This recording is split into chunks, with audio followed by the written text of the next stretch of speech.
So, where are you from originally?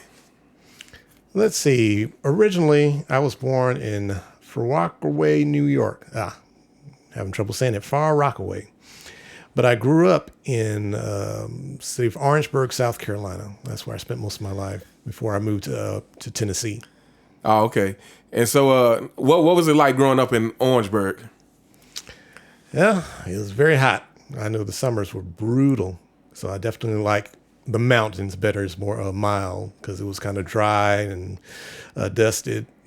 But it was actually a cool city because it was predominantly black town, and I went to a predominantly black high school, Orangeburg Wilkinson. Oh, okay.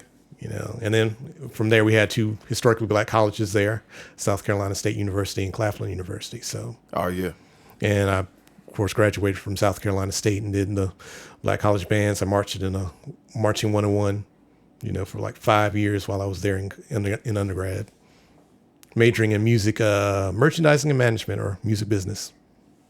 And and as a kid growing up in Orangeburg, well, what are some of your fondest childhood memories? I guess growing up in Orangeburg, around that time, that would have been, well, I won't date myself too bad, but, one of the fondest memories I can remember is the invention of the VCR. And actually, getting movies and going to Blockbusters and places like that. Yeah. And renting all these movies, always having to wait for the weekend so we can get whatever is coming out. Indeed. For that week. And sometimes you had to wait. I feel like a lot of younger people do not know the excitement of going to Blockbuster on the weekends. Yep, that was the big thing. And sometimes you had to kind of pre-order stuff or kind of get on the waiting list. So it was movies, and then when you got your Segas and your Nintendos, then you were waiting on video games, and it was a long wait.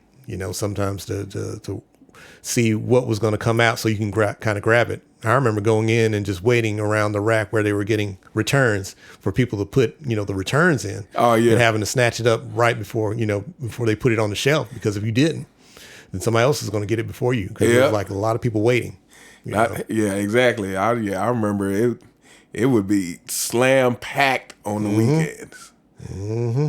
And like you say, sometimes you had to, especially with new releases, you had to put in your.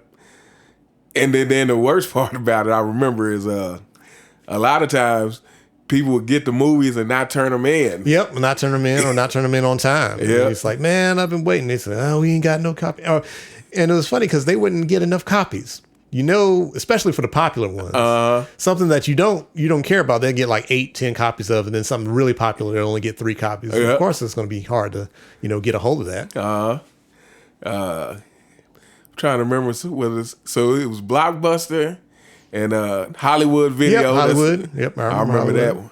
I think those are the two major ones I remember. That's the two main ones. They were a big chain, but yeah, Blockbuster was the biggest. But then you would have some like local video rental places. Yep.